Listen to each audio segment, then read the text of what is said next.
The message came without warning. It started on a Tuesday morning when every radio station on Earth suddenly went silent. Then, cutting through the static, came a voice. Not in one language but in all of them at once. English, Urdu, Chinese, Spanish, every tongue spoken by humanity heard the same desperate plea. Help us please. They are coming. We cannot stop them. For 3 days the signal repeated. It came from everywhere and nowhere. Scientists tracked it to a point in space 50 light-years away. A distance so vast that the message had traveled for half a century just to reach Earth.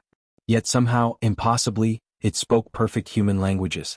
In Washington, Beijing, Moscow, and Islamabad, world leaders gathered in emergency meetings. The phones never stopped ringing. The internet exploded with theories. Was it a hoax? A test? An invasion? General Clark stood in the Pentagon war room, his fist hitting the table hard enough to make coffee cups jump. It has to be a trick, he insisted, his face red with anger. No alien civilization should know our languages this well. They've been watching us, studying us. This is a trap. Across from him, Dr. Sarah Walker adjusted her glasses and shook her head calmly. She was the head of xenolinguistics, a job that had been theoretical until 3 days ago. Now it was the most important position in the world. General, with respect, you're wrong, she said, pulling up data on the main screen. The message contains something called a translation matrix. Is brilliant really? The signal reads the receiver's brain patterns and adjusts itself. It's meant to be understood by any civilization capable of receiving it. You're saying it's real? Asked Admiral Wilson, his voice quiet but heavy with meaning. I'm saying this is a genuine distress call, Dr. Walker replied. Someone out there is dying. And they're asking anyone who can hear them for help. The room fell silent. For centuries, humanity had wondered if they were alone in the universe. Now they had their answer. And it wasn't what anyone expected. High above Earth, the battleship Terminus moved through its regular patrol route. Captain James Reed stood on the bridge, watching the blue planet slowly turn below. He was 42 years old, a career military officer who had served on 3 different ships. The Terminus was Earth's newest and most powerful vessel, a warship designed for deep space operations. It had been built during the resource wars, back when nations fought each other for water and rare metals. Now those same weapons pointed toward the stars, waiting for an enemy that might never come. Or so Reed had thought. Captain, his communications officer called out suddenly. Priority message from command. Admiral Wilson himself. Reed straightened his uniform and walked to the main screen. The Admiral's stern face appeared, his expression grave. Captain Reed, you've heard about the alien signal? Yes, sir. The whole planet has heard it. We've been listening to it for 3 days. Admiral Wilson leaned forward. We've decided to respond. The Terminus will make first contact with whoever sent that message. Reed felt his heart skip a beat. First contact. The 2 words that had lived in humanity's imagination for generations. The moment when humans would finally meet another intelligent species. Why us, sir? Reed asked carefully. We're a warship, not a diplomatic vessel. Shouldn't we send scientists? Ambassadors? The Admiral's expression darkened.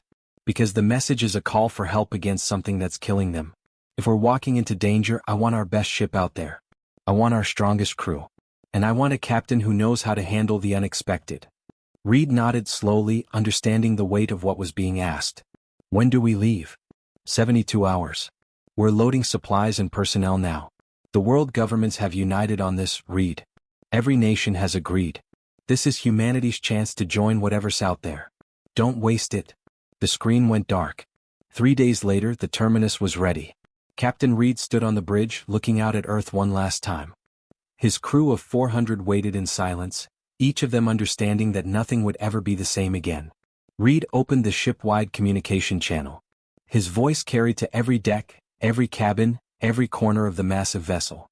We don't know what we're facing out there, he began. We don't know who sent the message or what's threatening them. But we know they need help. And Earth has decided to provide it. He paused, choosing his next words carefully. This mission may be dangerous. It will certainly change human history forever.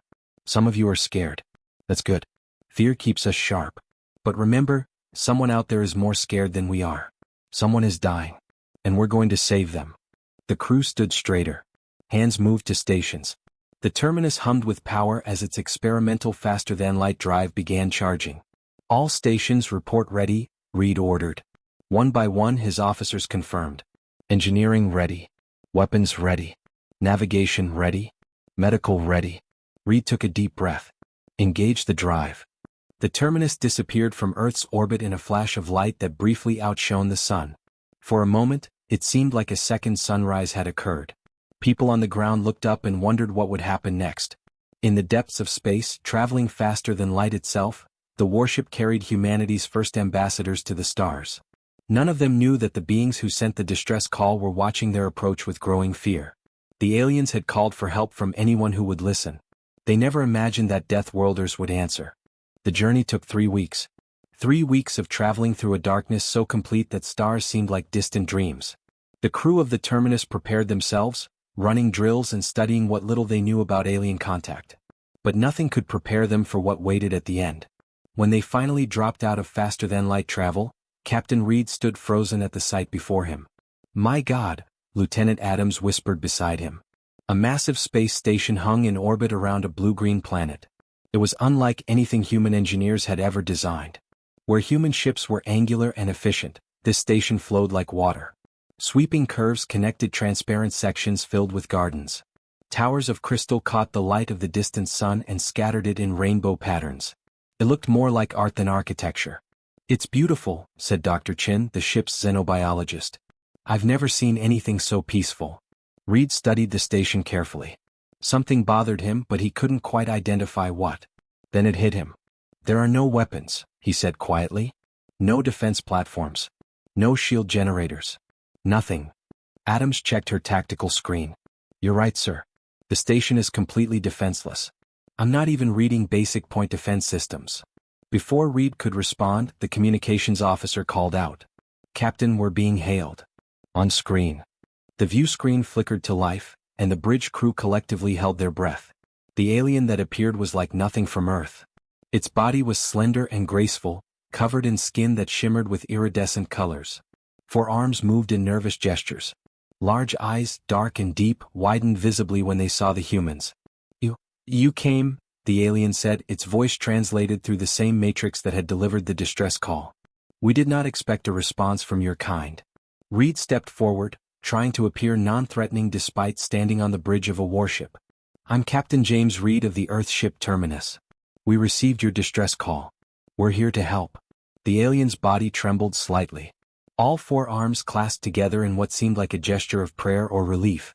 "I am Ambassador Lith of the Galactic Coalition. We sent our call to all corners of the galaxy, but we never imagined." Lith paused, seeming to struggle with the words. "Never imagined that Death Worlders would answer." "Death Worlders?" Reed exchanged glances with his officers. "What does that mean?" Lith's iridescent skin flickered with darker colors. "Your planet Earth. It is classified in our records as a death world. A place too dangerous for civilized species to approach." Dr. Chin leaned forward, fascinated. "Dangerous how?" "Your gravity," Lith explained, voice shaking. "It would crush most of our species within hours. Your atmosphere contains oxygen levels that are toxic to many of us. The pathogens on your world, your common cold could kill millions of our people. Your predators, your weather, your volcanic activity." The alien gestured helplessly. "Everything about your planet is lethal." Adams frowned. "Our world seems normal to us." "That is precisely what frightens us," Lith replied quietly. "You evolved in hell and call it home." An uncomfortable silence filled the bridge. Finally, Reed spoke again. "Ambassador, you asked for help. If we're so dangerous, why?" Lith's 4 hands clasped tighter. "Because what comes for us is worse than anything even you might be. We call it the Void Swarm. It consumes everything in its path. Our weapons cannot stop it. Our defenses cannot slow it. We are dying, Captain Reed. And we have nowhere else to turn." 2 hours later, Captain Reed led a small team onto the Coalition station. The docking bay was enormous, designed to accommodate ships from hundreds of different worlds. Sleek vessels of every color and shape filled the space. The terminus looked out of place among them, dark, angular, and bristling with weapon ports. Ambassador Lith waited at the airlock with a delegation of aliens. Reed counted at least 15 different species. Some floated in the air on gossamer wings. Others stood on multiple legs like insects.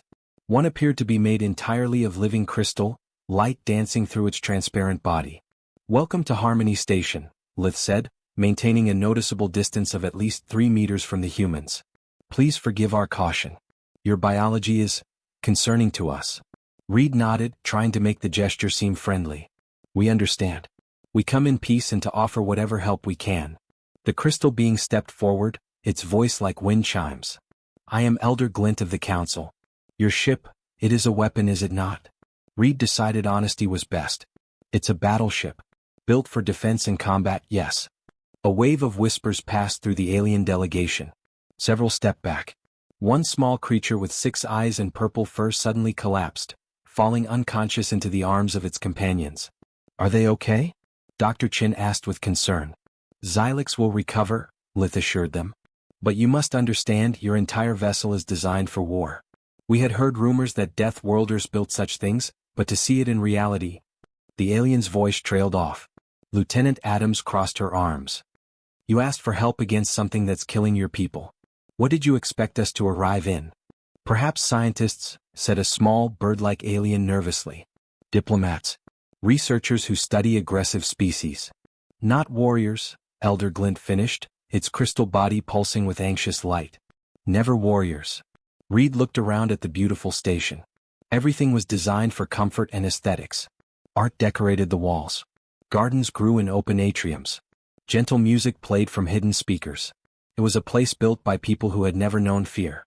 Take us to your command center, Reed said firmly but not unkindly. Show us what we're up against. The central chamber of Harmony Station took Reed's breath away. It was a sphere of transparent material, offering a 360-degree view of space. In the center floated a 3-dimensional map of the galaxy, beautiful and terrifying at once. Hundreds of green dots represented coalition worlds. But along one edge, a massive red stain was spreading like blood in water. The Void Swarm began 6 months ago at the edge of known space, Lith explained, manipulating the display with hand gestures. We do not know where it came from or why. It simply appeared and began consuming. How fast does it move? Asked Lieutenant Adams, her tactical mind already calculating. A tall, insect-like alien answered. It has devoured 17 worlds in one cycle. Billions of lives lost. Entire civilizations erased. And your defenses? Reed asked. The aliens exchanged uncomfortable looks. Finally, Elder Glint spoke. We have deterrent technology. Systems designed to discourage aggressive species from entering our space. Warning beacons. Diplomatic protocols. Reed's expression hardened. Show me footage of the swarm. The holographic display shifted. What Reed saw made his blood run cold. A planet, green and beautiful, surrounded by what looked like a living cloud. As the image zoomed closer, he could see individual creatures, insect-like things each the size of a car, with chitinous bodies and savage mandibles. There were billions of them. The footage showed them descending on the planet's surface. Where they landed, everything died. Plants dissolved. Animals were consumed. Even the buildings crumbled under their touch, organic materials stripped away in seconds. They consume all organic matter, Lith explained, voice hollow. They convert it into more of themselves. Our weapons barely slow them down. Energy shields last minutes at best. The human team watched in silence. Finally, Reed turned to face the assembled aliens. We'll help you, he said simply. Relief washed over the alien faces. But Reed held up a hand. But you need to understand something about humans. We come from a world where everything tries to kill us. The weather. The animals. Even microscopic organisms you can't see. We survive by learning to fight. It's in our nature. Litha's forearms moved nervously. What are you saying, Captain? I'm saying our methods might shock you. We won't just try to stop this swarm. We'll destroy it completely. We'll hunt down every last creature and eliminate the threat forever. Several aliens backed away. One made a sound like boiling water. Elder Glint's crystal body pulsed rapidly with agitated light. You speak of extermination, the crystal being said quietly. Of genocide. I speak of survival, Reed countered. Yours and ours. Because if this swarm keeps growing, eventually it will find Earth too. And I won't let that happen. The coalition representatives huddled together, speaking in voices too low to translate. Reed could see the fear in their movements. They were terrified of the swarm. But they were also terrified of him. Finally, Ambassador Lith approached Reed again. We have no choice but to accept your offer, Captain. The swarm will reach our core worlds within weeks. But please understand, violence is foreign to our nature. What you consider normal warfare may be deeply disturbing to witness. Reed nodded with understanding. I'll need all your data on the swarm.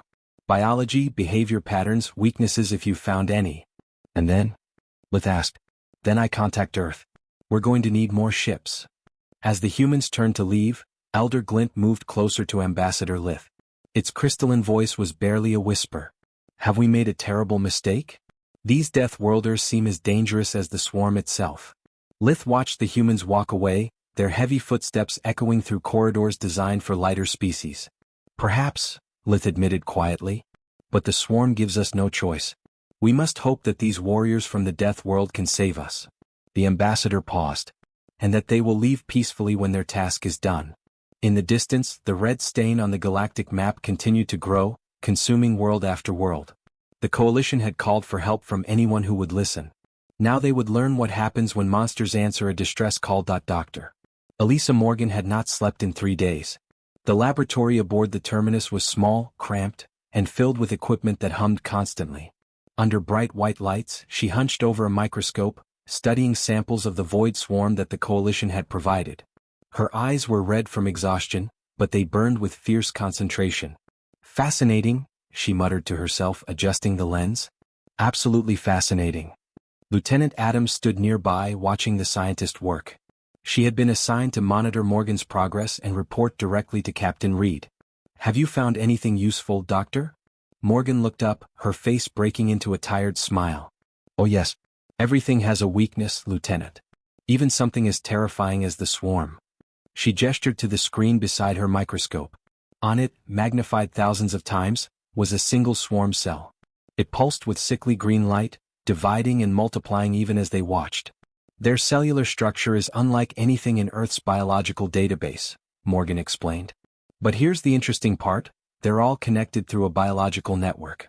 A hive mind. They share information instantly across millions of units. That sounds like a strength, not a weakness, Adams observed. In some ways, yes, Morgan agreed. But their rapid growth comes at a cost. They prioritize reproduction over everything else, including cellular stability. That makes them vulnerable to targeted biological attacks. Adams leaned forward. You mean a disease? Exactly. Morgan's smile widened. A pathogen specifically designed to attack their unique biology while leaving other life forms completely untouched. On the bridge, Captain Reed was in communication with Earth. The holographic display showed 5 people, the leaders of the world's major powers, all speaking at once through translators. Captain Reed, said President Chin of the Eastern Alliance. Your reports have been reviewed. Earth is sending reinforcements. 5 more battleships, added Premier Volkov. And the research vessel Pasteur, fully equipped with biological warfare specialists. Reed nodded gratefully. Thank you. The coalition is terrified, but they're cooperating. They've never faced anything like the swarm before. General Clark's face appeared on screen, still skeptical as always. Captain, what's your assessment of these aliens? Can we trust them? Reed considered his answer carefully. They're not warriors, General. They've built a civilization based on peace and cooperation. They don't even have weapons on their station. The concept of warfare is completely foreign to them. That makes them weak, Clark stated flatly. That makes them different, Reed corrected. They've achieved something we never could, 3,000 years without war. But now they're facing extinction because they have no idea how to fight. Then we'll teach them, said Prime Minister Okafor of the African Union. The reinforcements will arrive in 72 hours. Until then, Captain, you are Earth's representative. Make us proud. The communication ended. Reed sat alone in his quarters thinking about what was coming. Humanity was about to show the galaxy what Death Worlders were capable of. He wasn't sure if that was a good thing. 3 days later, the Earth reinforcement fleet emerged from faster-than-light travel. 6 battleships now hung in space near Harmony Station, along with the research vessel Pasteur. The coalition aliens watched from a safe distance, both awed and terrified by the display of military power. Ambassador Lith stood with Captain Reed on the Terminus bridge, watching the fleet assemble. I have never seen so many war vessels in one place, the alien said quietly. Your species builds such ships as naturally as we build gardens. We've had a lot of practice, Reed admitted. A new face appeared on the communication screen, General Marcus Harris, commander of the reinforcement fleet. He was an older man with gray hair and hard eyes that had seen too much combat. Captain Reed, Harris said crisply. Status report. Sir, we've been gathering intelligence on the swarm. Dr. Morgan believes she's found a biological weakness we can exploit. Good. Bring her to the briefing room. I want to hear this personally. 20 minutes later, the briefing room was filled with officers from all 6 human ships. Dr. Morgan stood at the center, looking small but determined. Ambassador Lith and Elder Glint had been invited to observe, though they stood far from the humans. Morgan activated a holographic display showing the swarm's cellular structure. Gentlemen, I've developed a targeted pathogen. It attacks the swarm's unique biology while leaving all other known life forms untouched. She placed a small transparent container on the table. Inside was a pale blue liquid that seemed to glow faintly. This is just a sample. We'll need to produce it in massive quantities using the Pasteur's facilities. But initial tests show a 97% kill rate against swarm cells. General Harris leaned forward, studying the container. How do we deploy it? We load it into missile warheads, Morgan explained. On impact, the pathogen disperses in an aerosol cloud. It infects the swarm organisms, disrupting their cellular functions and preventing reproduction. Infected units die within hours. And it spreads. That's the beautiful part, sir. The swarm's hive network becomes a liability. Infected units spread the pathogen to others through their biological connection. One missile could potentially kill millions of creatures. The human officers nodded approvingly, already calculating tactical applications. But at the back of the room, Ambassador Lith made a sound like a gasp. You created a disease? The alien's voice trembled. Deliberately? Morgan turned to face the ambassador. It's a biological weapon, yes.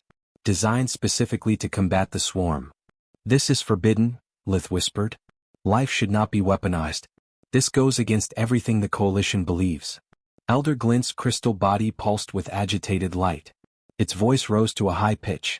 We have existed for 3,000 years without creating such horrors.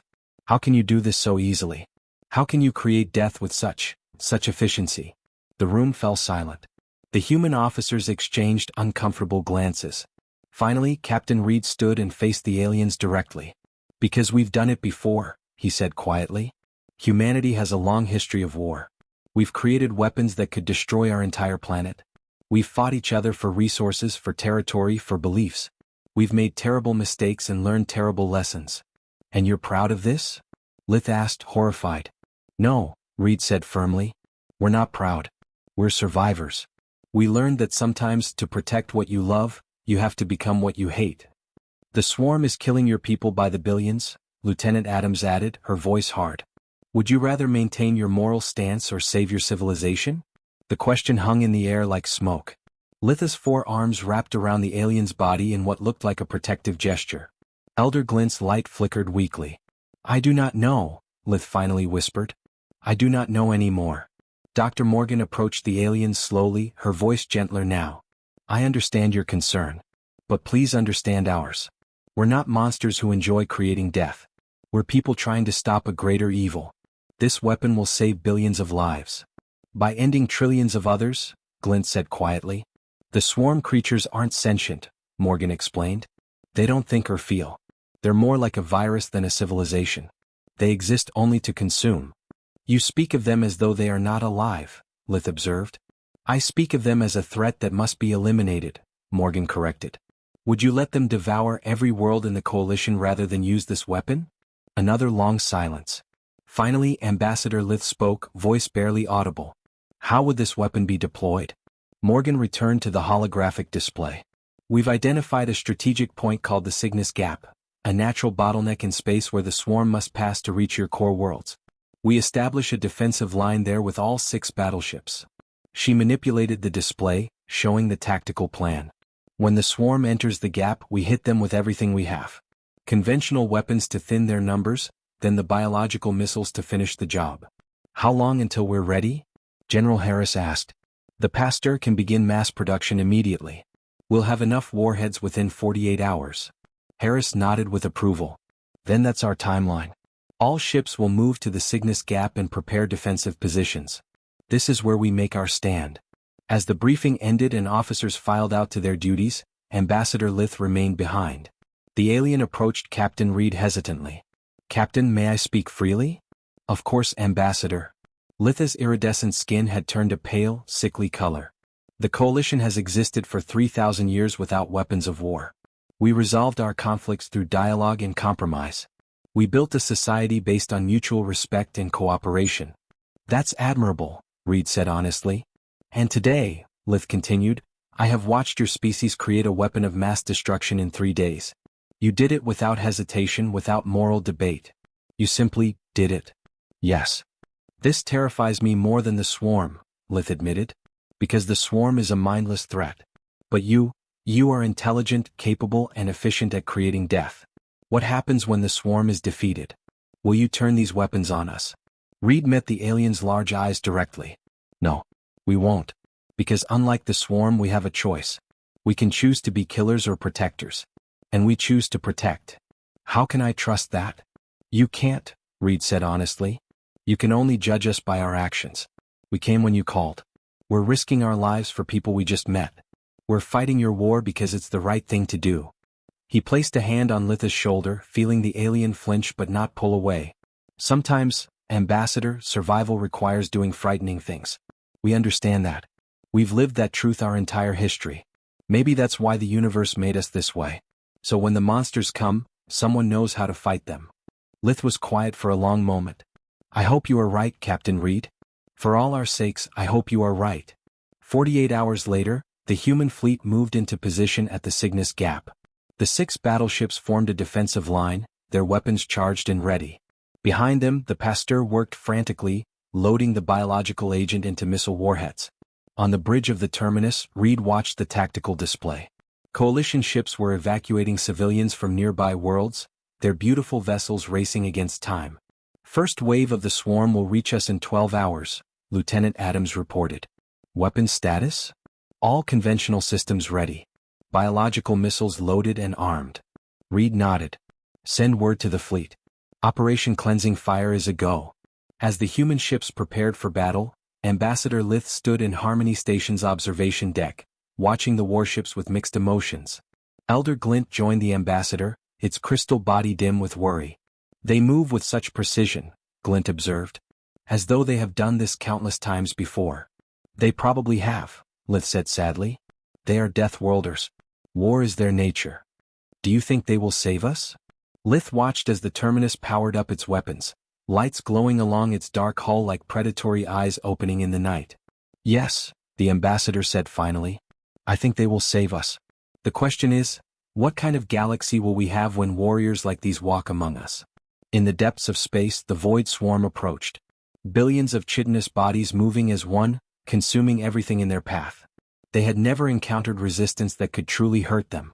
They were about to learn what happens when Death Worlders decide to fight. The first swarm scout units appeared exactly 12 hours later. Captain Reed stood on the bridge of the terminus, watching the sensors as small clusters of creatures emerged from the darkness. They moved in organized patterns, probing the human defensive line for weaknesses. Contact in 30 seconds, Lieutenant Adams announced. Count is approximately 5,000 units. Just scouts, Reed observed.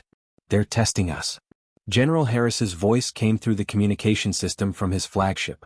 All ships hold fire. Let them get close. I want them to see what they're facing. The swarm scouts drifted closer. Through the view screen, Reed could see them clearly now, insect-like creatures the size of cars, their chitinous bodies reflecting starlight in sickly green patterns. Massive mandibles opened and closed hungrily. They had consumed 17 worlds. They feared nothing. Range, 2 kilometers, Adams reported. 1 kilometer. 500 meters. All ships, General Harris commanded. Fire. The 6 battleships opened fire simultaneously. Point defense cannons tore through the scout formation. In seconds, all 5,000 swarm units were reduced to drifting debris. On the tactical display, Reed watched as the main swarm mass stopped advancing. For several minutes nothing happened. Then the display lit up with thousands of new contacts. Main force incoming, Adams said, her voice tight. Estimated numbers? Over 300 million units. Reed felt his mouth go dry. 300 million. It was more than he had imagined, more than any battle in human history. This is it, he said quietly. Sound general quarters. All hands to battle stations. Throughout the terminus, alarms blared. 400 crew members ran to their posts with practiced efficiency. Weapons systems powered up. Shield generators hummed to life. The ship transformed from a vessel into a weapon. All ships report ready, Adams confirmed. Reed opened the fleet-wide channel. This is Captain Reed.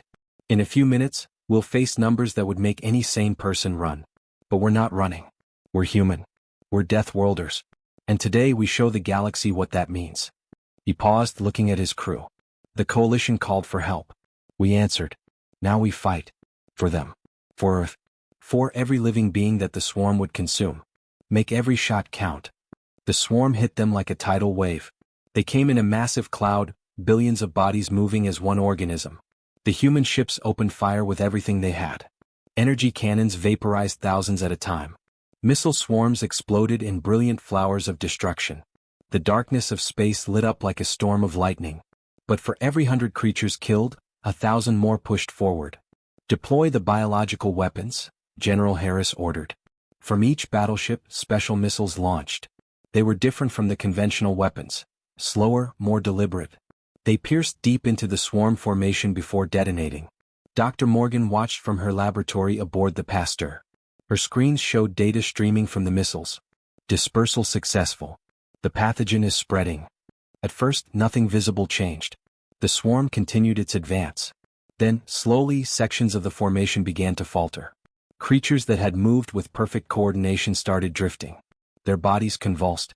Through the microscopic cameras on the missiles, Morgan watched as the pathogen did its work, breaking down cellular walls, disrupting the hive network, preventing reproduction. It's working, she whispered. Oh God, it's actually working. On the terminus bridge, Lieutenant Adams stared at her sensors in disbelief. Captain, the swarm is retreating. They're pulling back. Reed couldn't believe what he was seeing. For the first time since the swarm had appeared 6 months ago, it was running away. All ships cease fire, General Harris commanded. Let them go. Conserve ammunition. As the swarm withdrew, a cheer erupted across the human fleet. Crew members embraced. Some cried with relief. They had done the impossible. But in her laboratory, Dr. Morgan stared at her data with growing concern. The pathogen was working, yes. But already, her sensors were detecting changes in the swarm's cellular structure. Small changes. Adaptations. No, she whispered. Not this fast. It's impossible. She pulled up the genetic sequences, her hands shaking. The swarm was evolving. Each generation that survived the pathogen passed on immunity to the next. At this rate, Morgan ran the calculations 3 times, hoping she was wrong. She wasn't. 3 weeks, she said to the empty room. The pathogen will be completely ineffective in 3 weeks. 3 weeks later, on the planet Helios, Lieutenant Marcus Rivera watched the last evacuation ships launch into the red sky. Behind him, 50 human soldiers checked their weapons and prepared for what was coming. The pathogen had bought them time, precious time to evacuate coalition worlds in the swarm's path. But just as Dr. Morgan had predicted, the swarm had adapted. Now they were immune. And they were angry. How many civilians left? Rivera asked Trill, the insect-like coalition coordinator. Trill's mandibles clicked nervously. 6,000 still loading onto the final transports. We need 20 more minutes. Rivera nodded, scanning the horizon with his binoculars. Helios was a harsh world, thin atmosphere, high gravity, and temperatures that could fry unprotected skin. 2 of his soldiers had already died from heat exhaustion. But the brutal conditions were about to become the least of their problems. Movement detected, called Sergeant Cooper from her observation post. North Ridge, about 5 miles out. Rivera lifted his binoculars. The horizon was darkening. Not with clouds, with bodies. Millions of chitinous forms flowing across the rocky terrain like a living flood. Contact in 15 minutes, he estimated. Everyone to defensive positions. His soldiers spread out along the ridge overlooking the evacuation site. They were exhausted, running on stimulants and determination. But they were human. And humans knew how to fight. Private Jackson, Rivera called to a young soldier who looked terrified. You ever been in combat before? No, sir, Jackson admitted, his voice shaking. Good news, Rivera said with a grim smile. After today, you'll have one hell of a story to tell. The swarm reached the marked boundary line. A laser designation invisible to the creatures but clear to the human soldiers. Rivera raised his fist, holding them back. Patience was key. Let the enemy commit. The first wave crossed the line. Fire. Rivera shouted. The ridge erupted with gunfire. Explosive rounds tore into the swarm mass. Each blast destroyed dozens of creatures. Body parts rained down like a macabre storm. But the swarm barely slowed. "They're not stopping." Jackson yelled over the roar of gunfire. "Keep shooting," Rivera ordered. For 10 minutes the human line held. Then something changed. The swarm's advance pattern shifted. Instead of pushing forward as one mass, they split into 3 groups, one continuing the frontal assault, while 2 others moved to flank the human position. "They're adapting," Cooper shouted. "Changing tactics." Rivera watched in shock. The swarm had never shown this kind of intelligence before. They were learning. Evolving not just biologically but tactically. "They've never done this before," he muttered. Then louder, "Cooper, take your team east. Jackson, you're with me west. Set explosive charges in the ravines. We'll funnel them through the center." His soldiers moved quickly, using Helios's harsh terrain to their advantage. The planet's surface was cut with deep ravines, perfect choke points. Within minutes, both teams had placed charges and withdrawn. The swarm's flanking groups advanced into the ravines, following the path of least resistance.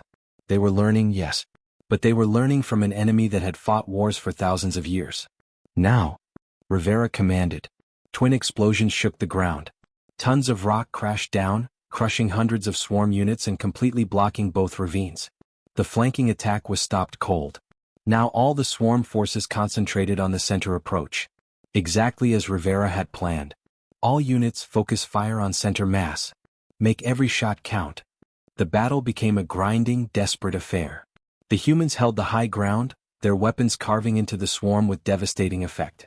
But casualties mounted. A soldier to Rivera's left took a hit, swarm acid burning through his armor. Another was pulled from the line by a creature that had climbed the cliff face. "Last transport away."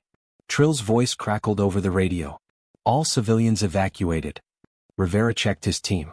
20 dead. 15 more wounded. But they had done it. 6,000 innocent lives saved. "All units fall back to extraction point," he ordered. Mission accomplished. As the human dropships descended through the red sky to collect the survivors, Rivera took one last look at the battlefield. The swarm had stopped its advance. The creatures were gathering, massing their forces. "They're retreating," Cooper said in disbelief. Rivera shook his head. "No. They're learning. Studying us. Next time they'll be ready for our tactics." He climbed aboard the dropship, his body aching from the high gravity and endless fighting. Through the open door, he watched as the swarm below began to reorganize, their movements more coordinated than before. Aboard the coalition command ship, Ambassador Lith waited as the dropship docked. When Rivera emerged, his armor scorched and dented, Lith performed a deep gesture of respect. "How many did you lose?" the ambassador asked quietly. 40% of my force," Rivera answered flatly. "But all 6,000 civilians made it out." Lith's 4 arms moved in a complex pattern that the translation matrix identified as profound sorrow and gratitude. "We have never seen such sacrifice. Your people fight in ways we cannot comprehend." Rivera removed his damaged helmet, revealing a face covered in sweat and dust. "That's why you called us ambassador? Because sometimes survival means doing the impossible." He looked at the alien directly. "But I need you to understand something. The swarm is learning. Every battle teaches them. They're adapting not just to our weapons but to our tactics. If we don't find a permanent solution soon." "What are you saying, Lieutenant?" "I'm saying we won this battle. But the war? The war is just beginning." In her laboratory aboard the Pasteur, Dr. Morgan studied the latest swarm samples with growing dread. The creatures that had attacked Helios showed genetic changes that should have taken generations to develop. But the swarm had done it in weeks. She pulled up communication with Captain Reed. His face appeared on screen, looking as exhausted as she felt. "Captain, we have a problem. Let me guess, they're adapting faster." "Much faster." The swarm on Helios showed complete immunity to the pathogen plus new tactical behaviors. "They're learning from every engagement." Reed rubbed his eyes. "How long before they adapt to our conventional weapons too?" "Unknown." "But Captain, there's something else." Morgan pulled up genetic sequences on the screen. "The swarm isn't just evolving randomly. It's adapting specifically to counter us. To counter humans. It's like they're studying us." "What do we do?" Morgan was quiet for a long moment. "We need samples from the source. From where the swarm is born. If I can understand their original genetic structure before all these adaptations, maybe I can find a permanent weakness." "Where's the source?" Morgan pulled up a star map. A red marker pulsed deep in swarm-controlled territory. Here. What we believe is the main breeding world. The origin point of the entire swarm. Reed studied the map. Getting there would require punching through the heart of swarm space. It would be the most dangerous mission yet. I'll speak to General Harris, he said finally. If you're right, if there's a permanent solution there, we have to try. As the communication ended, Reed sat alone in his quarters. Outside his window, he could see coalition evacuation ships moving constantly, saving civilians from worlds about to be consumed. Each day more people lost their homes. More families were separated. And the swarm kept coming. His communication panel beeped. Lieutenant Adams's face appeared. Captain, you need to see this. Sensor data from the latest swarm attack. Reed pulled up the data. His blood ran cold. The swarm wasn't just adapting, it was growing. For every creature they killed, 10 more emerged from the breeding worlds. At this rate, within months there would be trillions of them. Get me General Harris, Reed ordered. We need to talk about going on the offensive. Because defense was no longer enough. If humanity wanted to save the coalition, and themselves, they would have to take the fight to the heart of darkness. They would have to attack the swarm's home world. The war room aboard the coalition flagship Silent Dawn had never held so many people at once. Captain Reed stood at the center of a holographic display showing swarm territory. Around him gathered the commanders of 6 human battleships, coalition ambassadors from 12 species, and Dr. Morgan clutching her data pad like a lifeline. General Harris spoke first, his voice carrying the weight of command. Dr. Morgan, explain to everyone what you told me. Morgan stepped forward, activating her holographic charts. The swarm is adapting to everything we throw at it. Weapons, tactics, even our biological agent, they evolve past it within weeks. She pulled up genetic sequences that meant nothing to most people in the room but everything to her. However, adaptation requires changing from a baseline. If I can study that baseline, the original swarm genetics before any adaptations, I might find a permanent weakness. And this baseline exists where? Asked Ambassador Lith. Morgan manipulated the display. A planet appeared, deep red and pulsing on the map. Here. What our intelligence suggests is the primary breeding world. The source of all swarm units. Elder Glint's crystal body dimmed with concern. That location is in the heart of swarm-controlled space. Surrounded by billions of their units. I know, Morgan said quietly. But it's our only chance. You're asking us to approve a suicide mission, said Captain Hendricks of the battleship Valiant, a scarred veteran with gray hair. I'm asking us to win this war, Morgan replied firmly. Every day we delay, more worlds fall. More billions die. We can keep fighting defensively and slowly lose, or we can take a risk that might end this permanently. Reed stepped forward. We've analyzed the swarm's defensive patterns. They concentrate their forces at the edges of their territory, consuming new worlds. The interior is less defended because they don't expect anyone to be crazy enough to attack there. Crazy being the key word, muttered Lieutenant Adams. General Harris silenced her with a look. Captain Reed is right. The swarm's strength is also its weakness. They're spread thin trying to consume everything at once. If we strike fast and hard at their heart, we can get in and out before they can concentrate their full force against us. A coalition representative, a floating jellyfish-like creature named Ambassador Vale, spoke in a voice like wind through water. How many ships would this mission require? Everything we have, Harris answered bluntly. 6 human battleships will form the assault corps. We'll need coalition vessels for support, logistics, and evacuation if things go wrong. You're talking about the largest fleet ever assembled in coalition history, Lith said, all 4 arms moving nervously. Yes, Reed confirmed. Because this is the most important mission in coalition history. We get those samples, we might save the galaxy. We fail. He let the sentence hang unfinished. The room fell silent. Finally, Elder Glint spoke, its crystal voice resonating. The Coalition Council will vote. But you should know, many of our member species have never participated in military action. What you're asking goes against 3,000 years of peaceful philosophy. I understand, Reed said respectfully. But philosophy won't stop the swarm. Action will. 24 hours later, the decision came through. The Coalition Council had voted 127 to 43 in favor of the mission. It was the most controversial decision in their history. But it was also their only hope. The assembly point was designated as Nexus Station, a massive coalition logistics hub. Over the next week, ships gathered from across known space. The 6 human battleships, Terminus, Valiant, Defiant, Guardian, Thunder, and Fortress, formed the armored core. Around them, hundreds of coalition vessels prepared for support roles. Captain Reed walked through the hangar of the Terminus, watching his crew prepare. Sergeant Cooper was checking weapon systems with her team. Private Jackson, who had survived Helios, was helping load ammunition with steady hands. No longer a frightened recruit, he had become a soldier. "Nervous, Captain?" asked Lieutenant Adams, appearing beside him. "Terrified," Reed admitted. "We're about to take 400 people into hell and hope we can bring them back." They volunteered. "Every single person on this ship chose to be here." Reed nodded. "That doesn't make it easier. If anything, it makes it harder."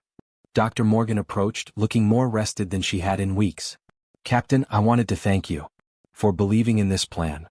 "Don't thank me yet, Doctor. Thank me when we're back safely with your samples."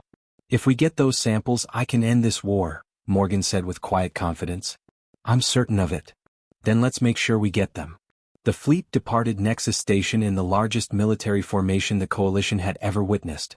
Hundreds of ships moving in coordinated patterns, the human battleships like dark sharks swimming through a school of colorful fish. Ambassador Lith watched from Silent Dawn, speaking quietly to Elder Glint. "Do you think they'll succeed?" "I think," Glint answered, "that humans are either the bravest species in the galaxy or the most foolish. Perhaps both."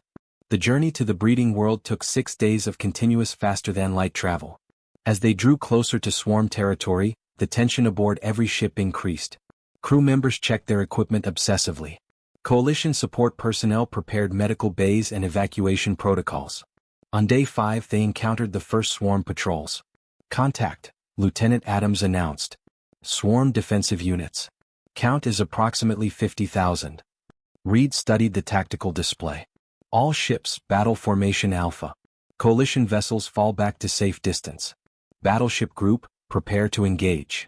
The 6 human warships moved forward while the Coalition vessels retreated to a safer range. The swarm units approached in their usual swarming pattern. Thousands of bodies moving as one organism. "They haven't adapted to our ship formations yet," observed Captain Hendricks over the fleet communication. "They're still using old tactics." "Don't get overconfident," General Harris warned. "They learn fast."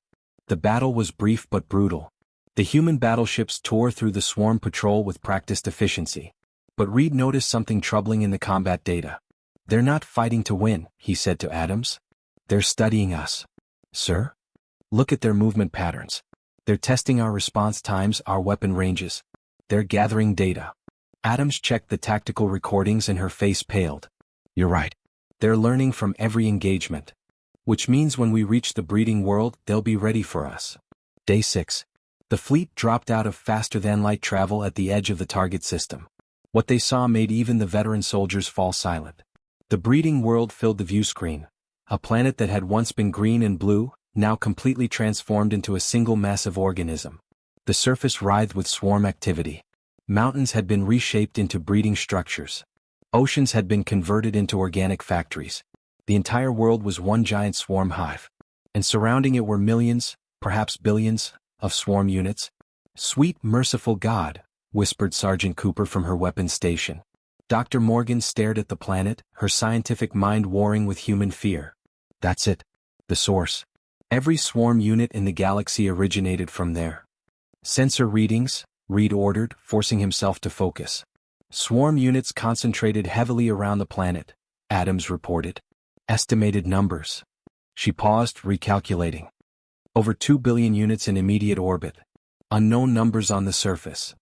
General Harris's voice came through the fleet channel. "All ships, this is Harris. What we're looking at is the single largest concentration of enemy forces in recorded history. Our mission is simple: punch through their defenses, get Dr. Morgan's team to the surface for sample collection, then withdraw. Speed and violence are our weapons today." He paused. "Some of us may not make it back. But if we succeed, we save the galaxy. That's worth any price. All ships, prepare for assault. God be with us all." The human battleships formed a wedge formation, their most powerful vessels at the front. Behind them, Coalition ships prepared to provide support and conduct emergency evacuations if needed. "Weapons charged," reported the weapons officer. "Shields at maximum," added engineering.